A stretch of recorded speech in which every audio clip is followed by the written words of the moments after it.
Vishnu Vishnupadma Namaste Kalida Japa Ashtotam Shantashi Mathistavangas Abhaya Charada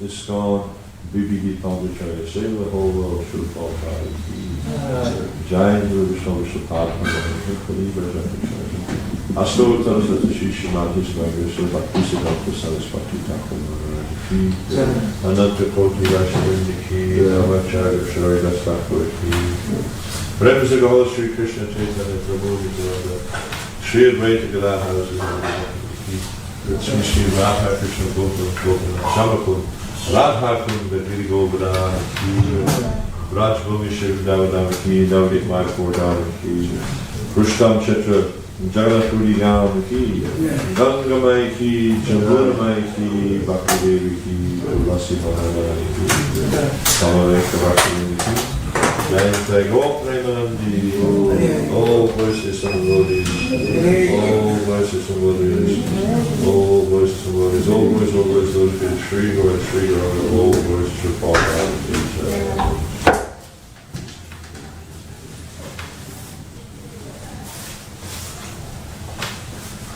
Om Namo Bhagavate Vasudevaya Om Namo Bhagavate Vasudevaya Om Namo Bhagavate Vasudevaya Yadyapi Verse 15 I think. I was given a range, so I wasn't sure which one to do.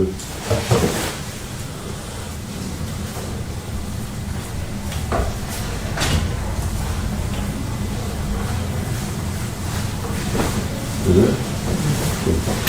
Yadyapi Astram Brahma Siras Yadyapyastram Brahma Siras Yadyapyastram Brahma Shiras Su Amokam Chaprati Kriyam Amogam Chaprati Kriyam Amogam Chaprati Kriyam Yadyapyastram Brahma Shiras Amogam Chaprati Kriyam Vaishnavam Teja Asadya Vaishnavam Teja Asadya Vaishnavam Teja Asadya Samashamyad Vrigudvaha Samasamyad Vrigudvaha Samashamyad Vrigudvaha Vaishnavam Teja Asadya Samashamyad Vrigudvaha Yadyapyastram Brahmashiras Amogam Chaprati Kriyam Vaishnavam Teja Asadya Samasamyad Vrigudvaha Yadyapyastram Brahmashiras Amogam Chaprati Kriyam Vaishnavam Teja Asadya Samasamyad Vrigudvaha Yadyap Ashtam Brahmashiras Amogam Chaprati Kriyam Vaishnavam Teja Asadya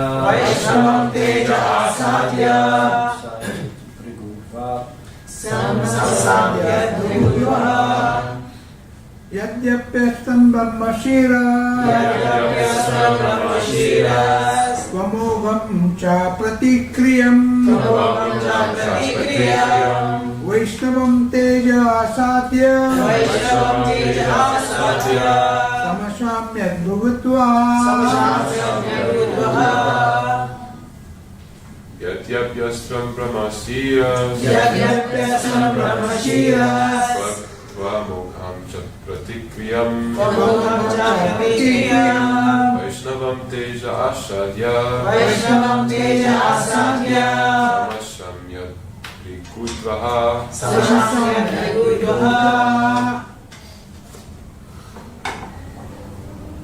Yadyapyastram brahmasiras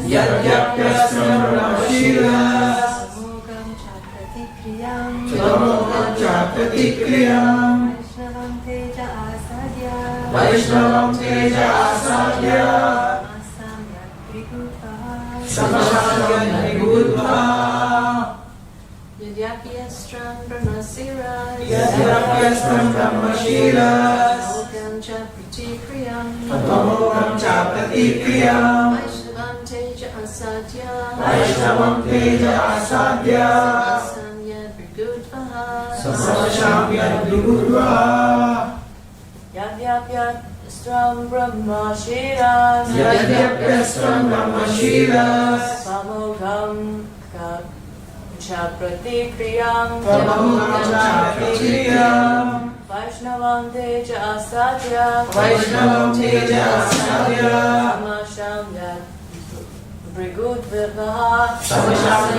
Vikudvaha Yadyapi, although Astram, weapon, Brahmashira, supreme, two, but, Amogam, without check, cha, and, Prakikriyam, not to be counteracted. Vaishnavam, in relation with Vishnu.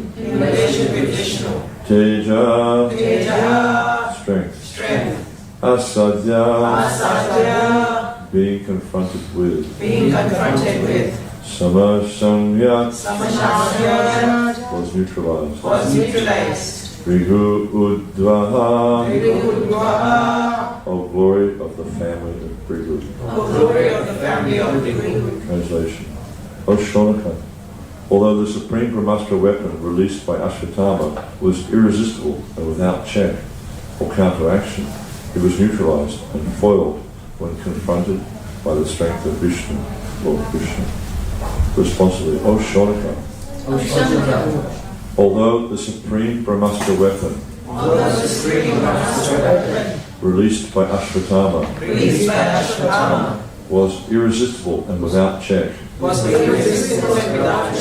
or counteraction, it was neutralized and foiled when confronted by the strength of Vishnu, Lord Krishna.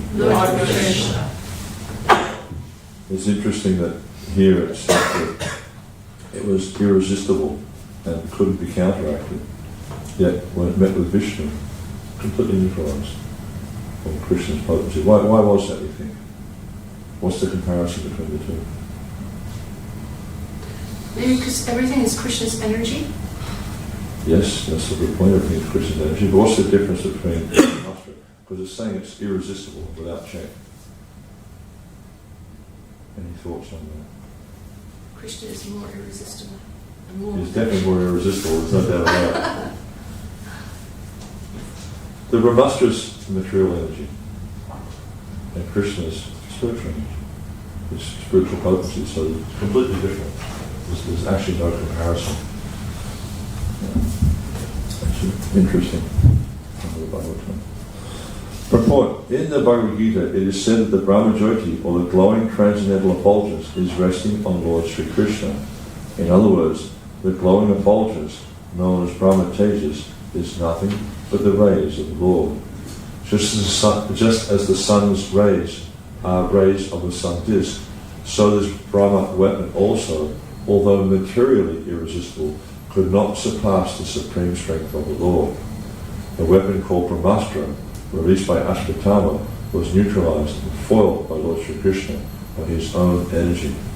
That is to say, he did not wait for any other help because he is absolute. So this is quite a wonderful chapter of the Bhagavatam. And actually this whole section we see from basically from chapter 7 through to chapter 11, it's all discussing different exchanges of love between the devotees and the Lord. In the previous chapter we'll see it's focusing really on the love of Arjuna for Krishna, because we see how Krishna puts Arjuna through different tests to see, is he intelligent enough to figure this out? Do we understand that, he had promised to his wife Draupadi that pretty gruesome kind of promise, but he said that I'll bring you the head of that person who killed your children and you can take your bath standing on his head. And Draupadi was quite enthused by that. She thought, great, this will be really good. She's going to be standing on his severed head while she's bathing. Kshatriyas, they have this kind of rajasic nature.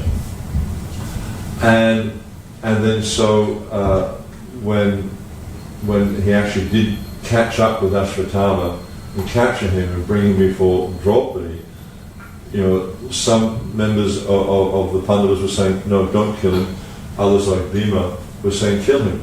And Krishna was also saying, kill him. But then Krishna said, but you promised this, but then also he's the son of a Brahmana, all these types of things. So Arjuna was in a difficult situation. But Krishna was testing him out. And we see because of his loving relationship with Krishna, he actually understood Krishna's intention. It's just like anyone, when you have a loving relationship with someone, and someone may be acting in a way that for others might be a little bit difficult to understand, but because of that loving relationship, we can understand what their intention is. So in the same way, we see how Arjuna understood Krishna's intention. Now we see here in this chapter how Uttara, she has this, a second Brahmastra. Actually, he released 5 Brahmastras this time. But the second time that Ashwatthama has released Brahmastras to destroy the Pandavas and also the embryo with Uttara. And so Uttara comes running to Krishna and says, Pahi, Pahi, Mahayogin. There's no one, please save me, please save me. There's no one else in this world who can save me but you. She's completely surrendering to Krishna. She has like, because Uttara, as we understand, is the wife of Abhimanyu, who is the son of Arjuna. Yeah. So she could have run to her uncles and her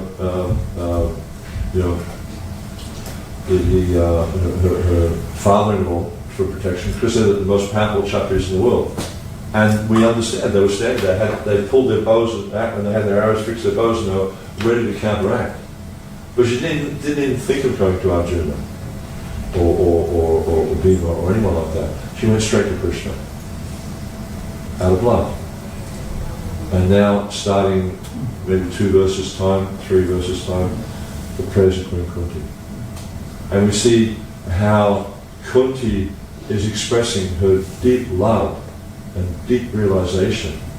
There's actually one purport, I can't remember where it is, where Prabhupada mentions that Kunti is our Acharya, because she's setting such a good example of a surrendered Vaishnava. And these prayers, it goes from, I think, from about verse 18 to verse 43, really wonderful prayers. If there's any section of the Bhagavatam that's worth learning, it's a really good section of the Bhagavatam to learn.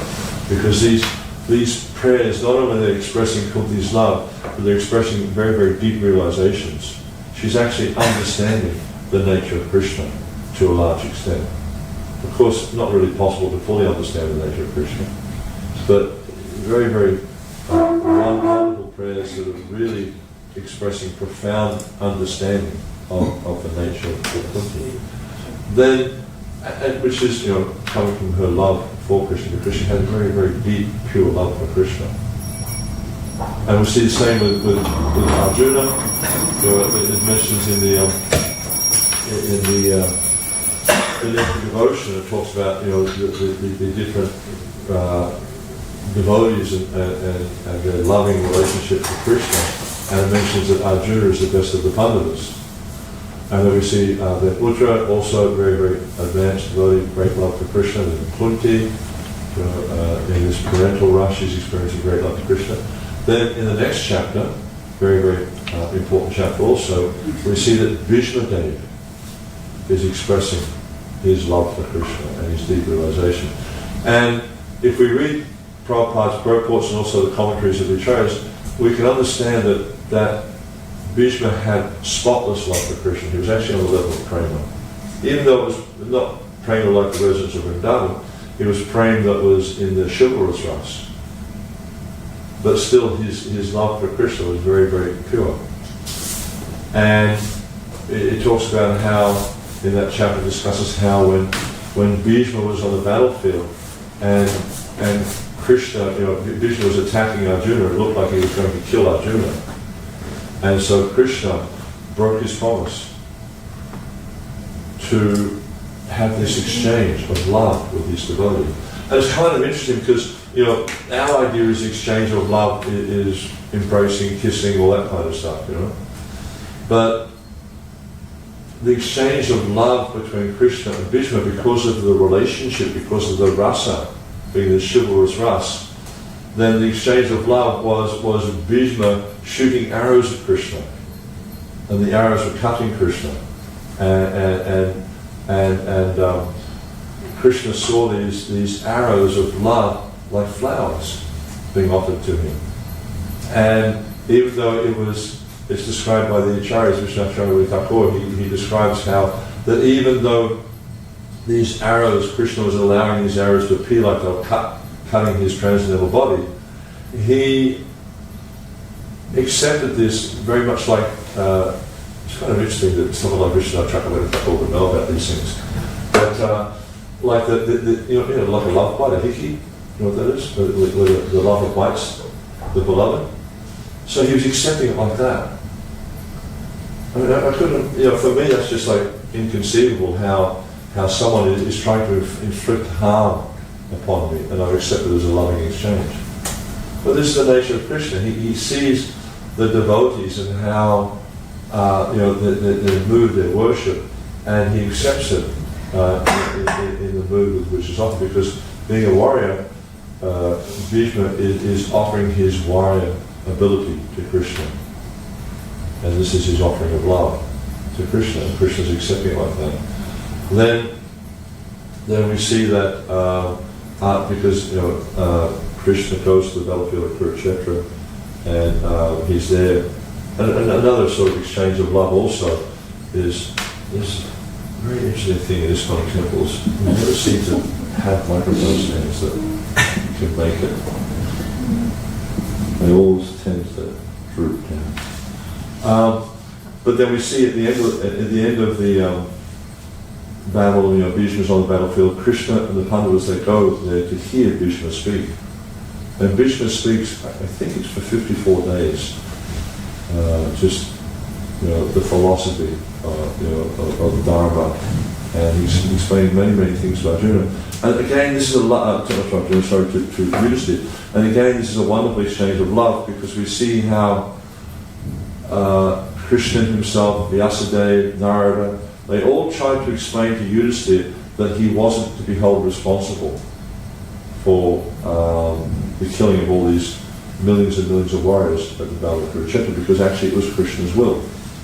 And it's very interesting that Krishna himself tried to explain, but this is Krishna's love for Bhishma manifesting, because he wanted to glorify Bhishma as being a great knower of Dharma. And we understand that Bhishma is accepted as one of the Mahajanas, or one of the various persons that understands the religious principles. So when Yudhisthira heard from Bhishma Dev, he became convinced that actually it was his duty to rule the kingdom, and there was no karma for him, because he was acting according to religious principles. Then so after that, they returned to Hastinapur, and then Krishna finally, because what's about to happen here is Krishna's on his chariot. We go back a few verses. Krishna's on the chariot, ready to leave Hastinapur. Then Uttara comes running to him and says, please don't come. We're about to be attacked by this Brahmastra. And so he counteracts the Brahmastra. And then Kunti offers her prayers. And at the end of that, Yudhisthira asks him to stay a few months more. So he agrees to that. And then he goes to Kurukshetra, spends time with Bhishma, and he's there.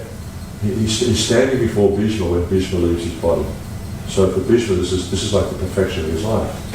He's like the Supreme Person of both. His most worshipful Lord is standing before him as he gives up his life. And so this is, again, an exchange of love. And then we see he returns to Hastinapur, and then finally he's about to leave. And so the residents of Hastinapur, they're just, these outpourings of love. Krishna's leaving, and they can't bear the thought of separation.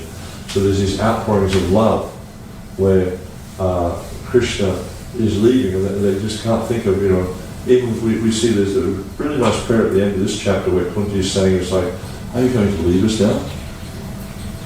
Like when all the kings of the world are enmity with us, you're going to leave us. You're our only protector. And this is the mood of the devotee, is that they don't think, like someone who's an advanced devotee is not thinking that, well, by my potency, I can, by my power, my strength, I can protect myself from all these different things. They're thinking that the only person who can protect me is Krishna. The only person who can save me is Krishna. There's a nice prayer from Bhaktivinoda Thakur which says, Vasharakshide Krishna, where he's praying, he's saying it, but actually the devotee sees that only Krishna can protect me, no matter what calamity happens. And we see the devotee in all calamities, in all situations, take shelter of Krishna. There's this extraordinary prayer from Kunti, where she's saying, that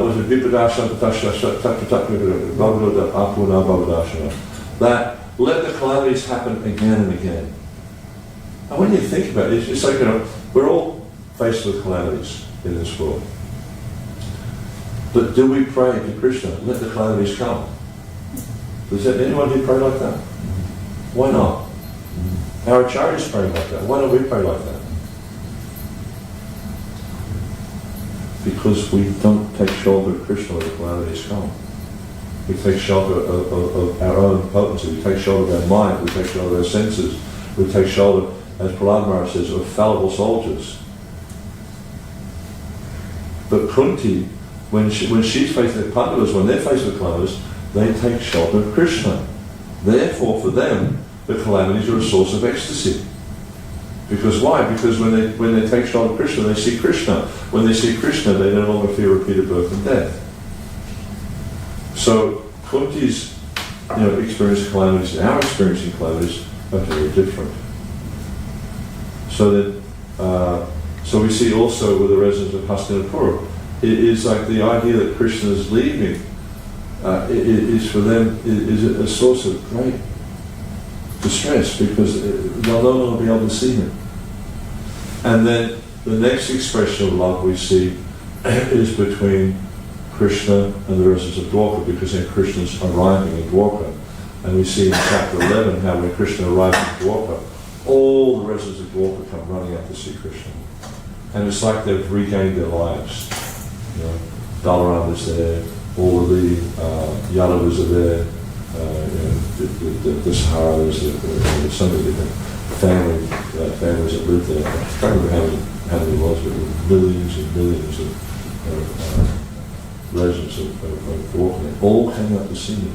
And Krishna's amazing nature is that he interacted with each one of them differently, according to relationships. So this is, this particular section.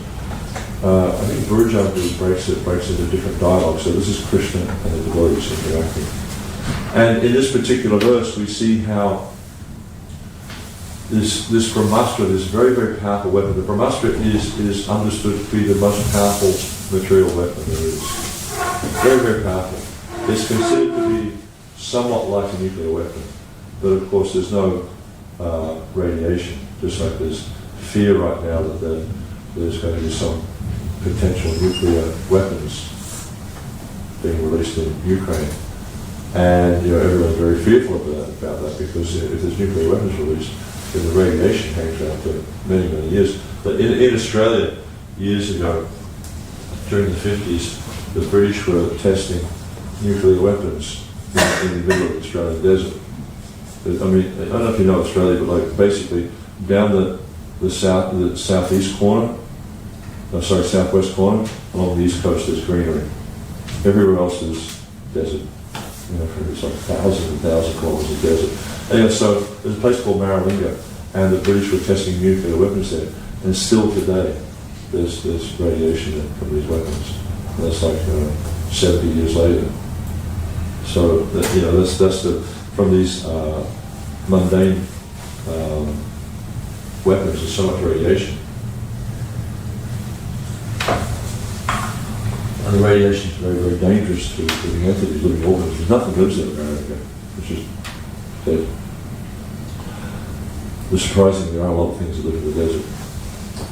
But in that area, nothing lives. So, that's the difference. One of the differences between a Brahmastra and a nuclear bomb is there's no radiation. And actually, it's interesting. Prabhupada told Harisori that Australia gets its name because apparently the Chakras used to go there and test their astras. Astra alien. That's what Harisori said. So, yeah. So it's got a history of nuclear weapons, I guess. I wonder where the next time will be. But so they're very, very powerful. Very powerful. But the thing is, they're also very, very concise, because what's happening is Ashwatthama's released these weapons for each of the Pandavas, but also for the embryo in the womb. And it's such a concise weapon that it can just destroy the embryo within the womb without destroying the body of the person who's carrying it. But if you imagine, if a nuclear weapon was sent at any one of us, it would destroy half of London. Or if it was a big one, the whole of London. But they're not very concise. But these weapons, and they come from mantra. It's very, very subtle science. It's like what they do is they have an arrow and they chant the mantra into water. They sprinkle on the arrow and they fire the arrow, and the arrow carries the mantra. And wherever the arrow goes, that's where the weapon happens. And so Ashwatthama's released this weapon to try to destroy the embryo Parikshit within the womb of Uttara. And Krishna, seeing this weapon coming, seeing that Uttara, his devotee, has come to take shelter of him, he enters into the womb and he protects Parikshit from this weapon. And it's described here how the weapon is irresistible and can't be counteracted. But we see that Krishna, just by his energy, completely dissipates the weapon. Previously, we see previously in the 7th chapter when Ashwatthama had released his Brahmastra, this was a source of great concern for Arjuna, and initially he couldn't understand what it was. There was this glaring effulgence was spreading throughout the universe, and he couldn't understand what it was. And the various residents of the universe became very fearful and things like that. And then Krishna said, "Oh, it's a Brahmastra. You need to counteract it with your own Brahmastra." And so, someone who knows the science, and this is the difference between Ashwatthama and Arjuna. Ashwatthama, he had heard Drona teaching the Brahmastra to Arjuna, but he only heard half of it because, along with Karna, the Brahmastra is the weapon of how to withdraw. The science of how to withdraw the Brahmastra. So Arjuna knew that, but Ashwatthama didn't. So Arjuna released his own Brahmastra and counteracted the effect of this weapon. And as we're seeing here, it's described how it's irresistible. It's very difficult to counteract. But we see how when Krishna entered in the womb and through his own potency, the weapon was just dissipated like it was nothing. And it's like I was just trying to think of different analogies that one could use. It's just like you can think of when you hold a candle to the sun, like a candle on its own. If this room was dark and we lit a candle, you'd be able to see in this room. But if you hold a candle to the sun, you can't see the candle. It becomes so insignificant. So, in the same way, even though this weapon is very, very powerful, in comparison to the potency of Krishna, it's insignificant, it's nothing. And this is why we see in the Bhagavad Gita, there's many, many verses there. One verse in particular, in the 7th chapter, is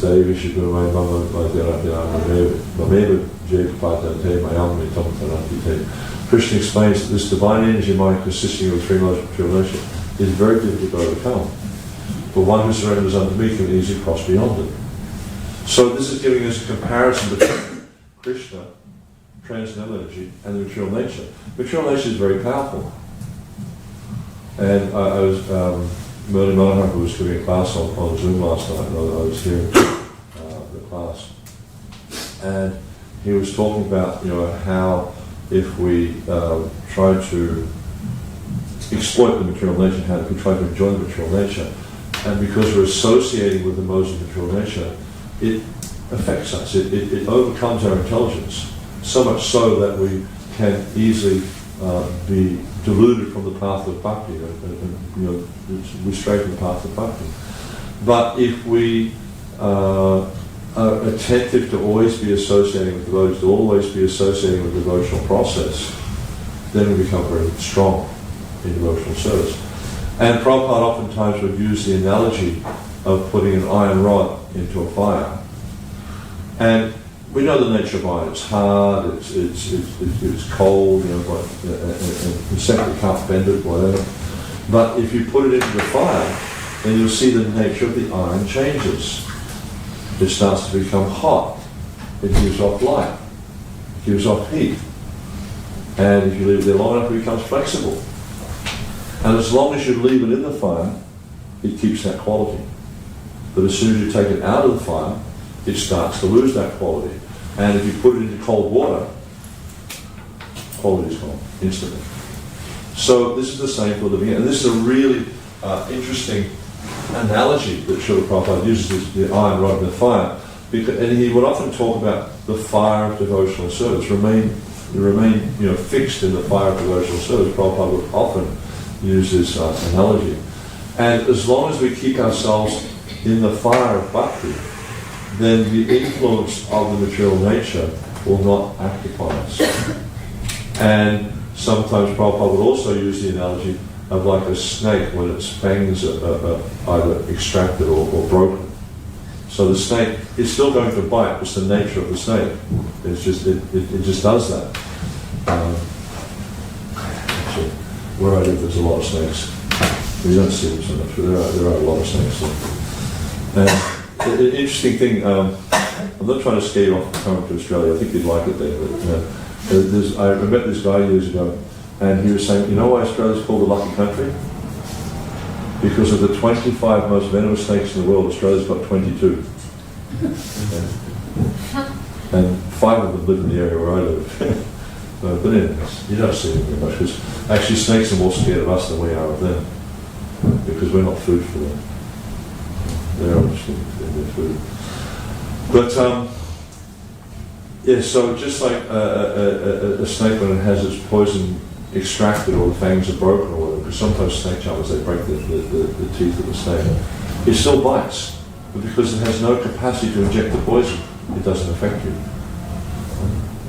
So the senses, when they're engaged in service of the proprietor of the senses, then they lose this quality, or lose this capacity of being able to delude us, of being able to divert us from the path of bhakti. And as Narada Muni points out, it's Shrishikena Shrishikesha Sevanam Bhakti Ruchika. When we engage the service in the proprietor of, when we engage the senses in the service of the proprietor of the senses, this is devotional service. And as a result of this, he says, is we lose all these false identifications. This upadi means a false designation, thinking that I'm this body, thinking I'm a man, thinking I'm a woman, thinking I'm a cat, thinking I'm a dog. I'm an Australian, I'm English, I'm a Russian, whatever. Thinking any of this is false. Because it's not who we are. Lord Chaitanya points out, Jivera Sura that our constitutional nature is eternal serving Krishna. But because of bewilderment, because of false ego, we're thinking we are things related to this body. And actually it's beyond thinking, we're convinced. We're completely convinced that this body is my identification and everything related to this body is mine. But through engaging the senses in the service of the master senses, through the process of bhakti, then these upadis are destroyed. And we start, and this is sarvapadi tatpadapana nimrala, and we become restored to our original pure identity. This nimrala, our pure identity is eternal serving Krishna.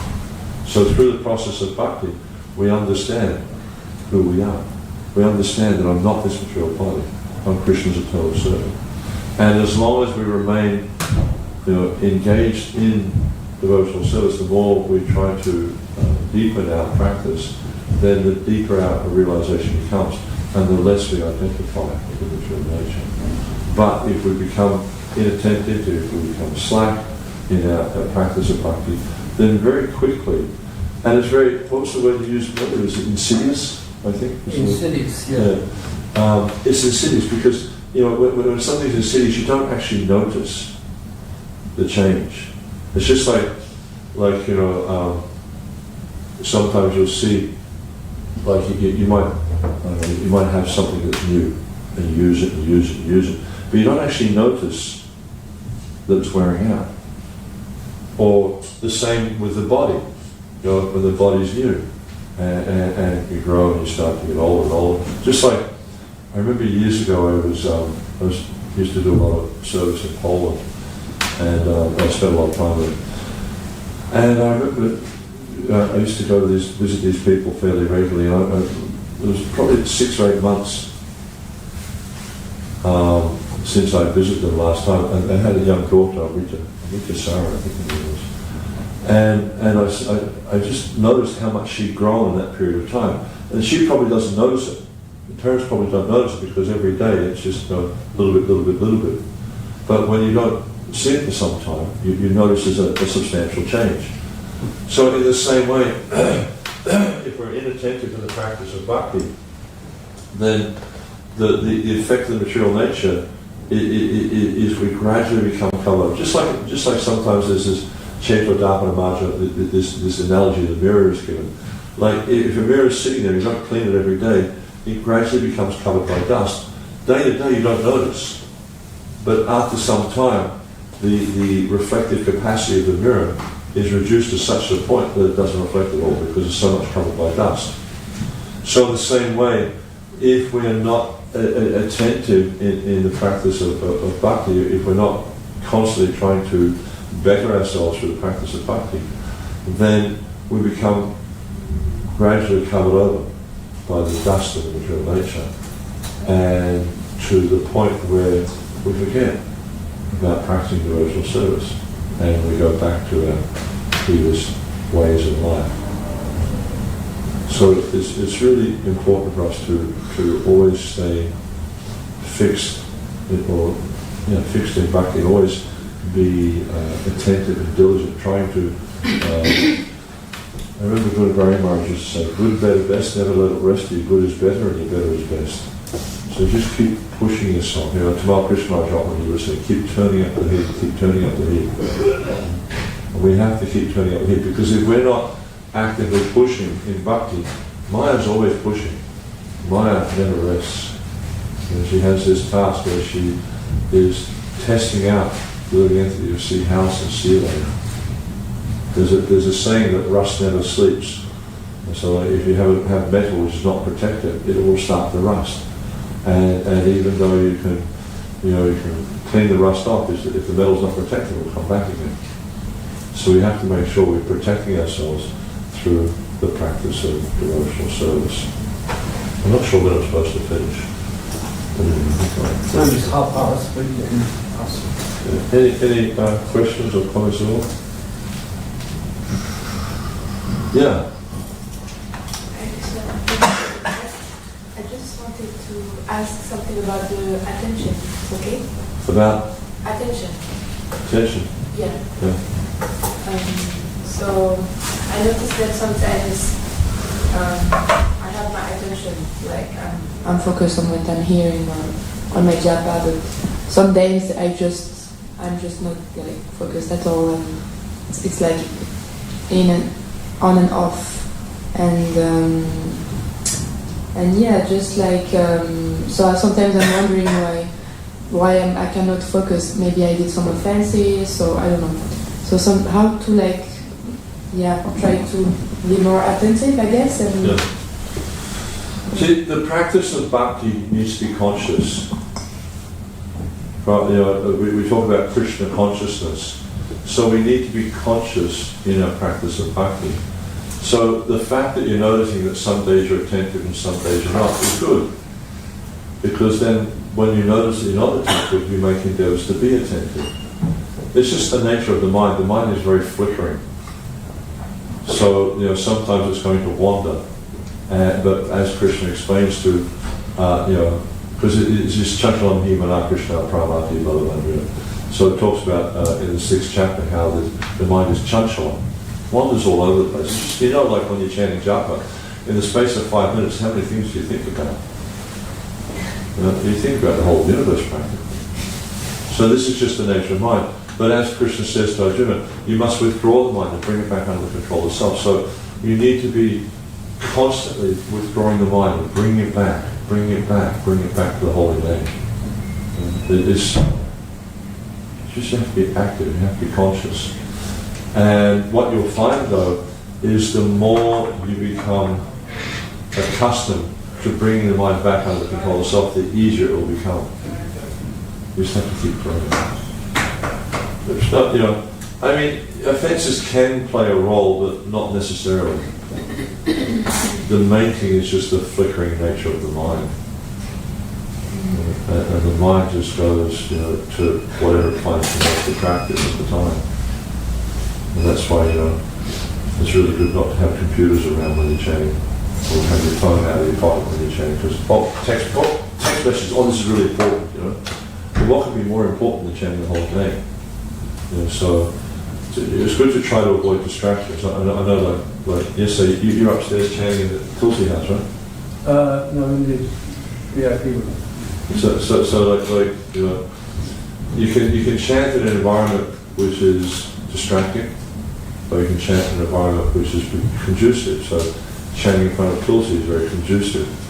Chanting in front of the deities is very conducive to bhakti, to also to concentration. So, it's good to try and make external arrangements to make it easy, but also just be constantly bringing the mind back. Yeah. But just because the mind wanders doesn't mean they're offensive.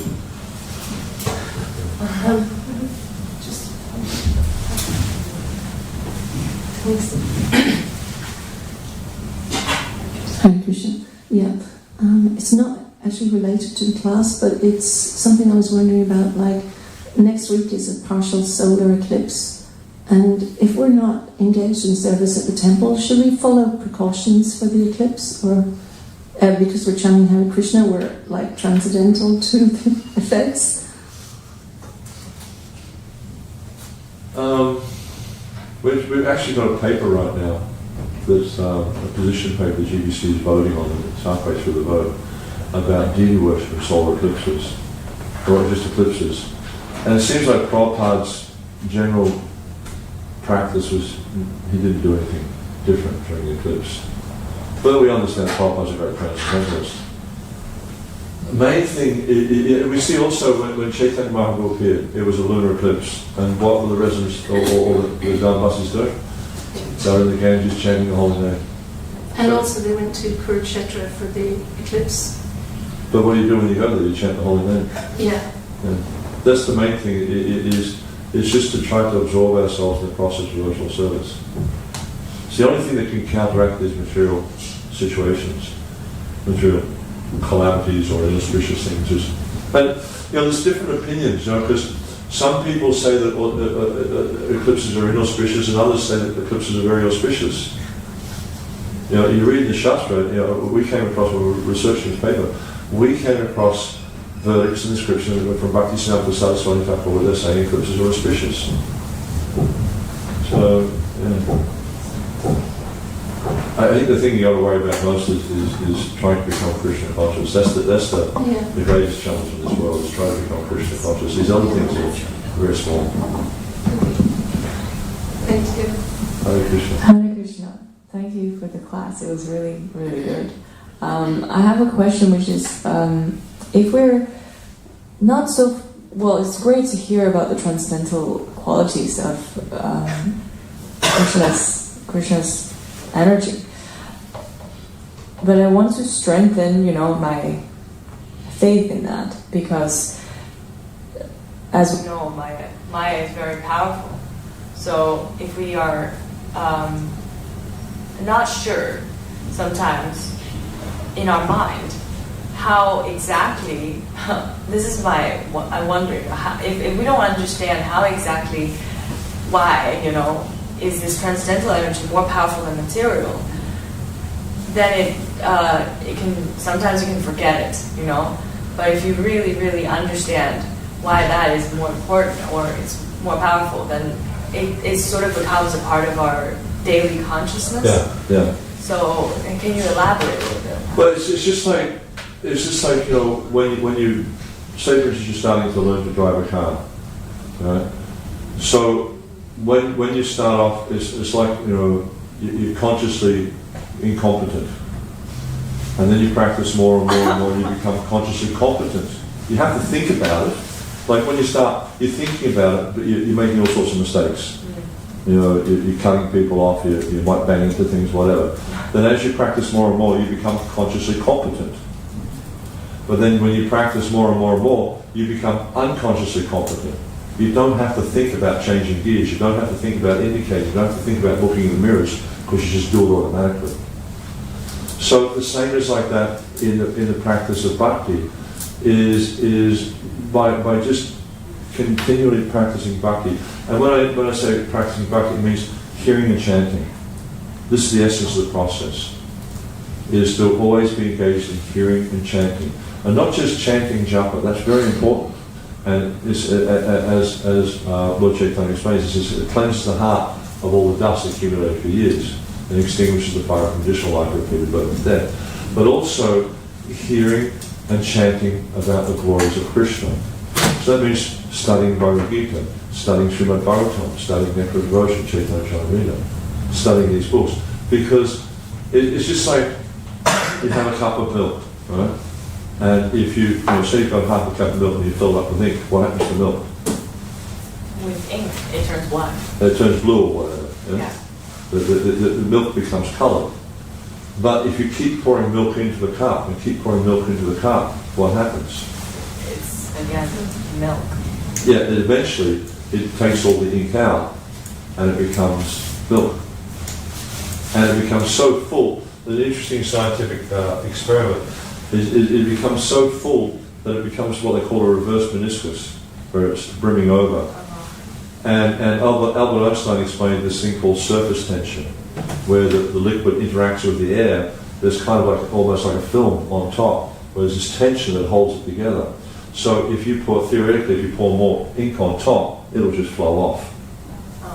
So Krishna consciousness is like that. If we become so full of Krishna, then material nature can't have any effect. So, in order to develop the conviction that the transcendental is more powerful than the mundane, you just have to keep hearing and chanting. Read the book, because you'll see in the Bhagavad Gita, Krishna's constantly explaining to Arjuna, right throughout the Gita, he explains the nature of his material energy. He explains, the Bhagavad Gita deals with 5 main topics. It deals with Krishna, deals with Jiva, deals with time, deals with Prakriti, and karma. In the Gita? In the Gita? In the Bhagavad Gita. 5 main topics. So it talks about the relationship between Krishna and the living entity, the relationship between Krishna and Prakriti, the relationship between Prakriti and Jiva. talks about these three things, and how we should see the Prakriti, and how we should see Krishna. So by studying these books, you'll understand more and more about the reality of this material world, and you become convinced. It's just like, you've obviously been educated.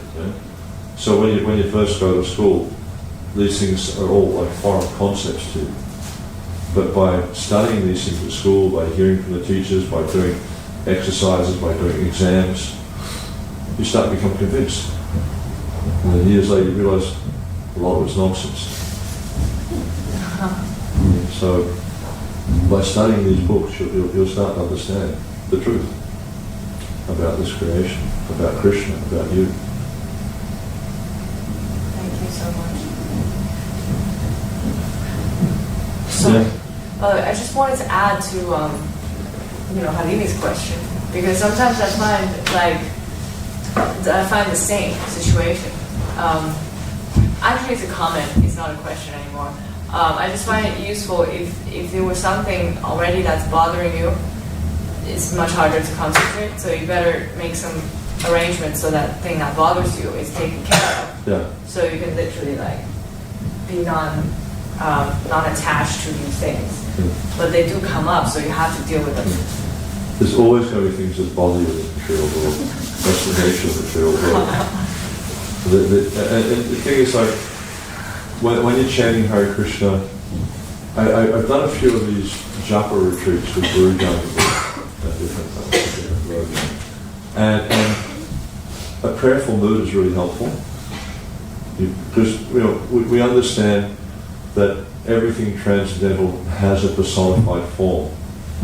So also the holy name has a personified form. So you can pray to the holy name to give you focus, to help you hear properly. You can pray to the previous acharyas, to Srila Prabhupada or the predecessor acharyas.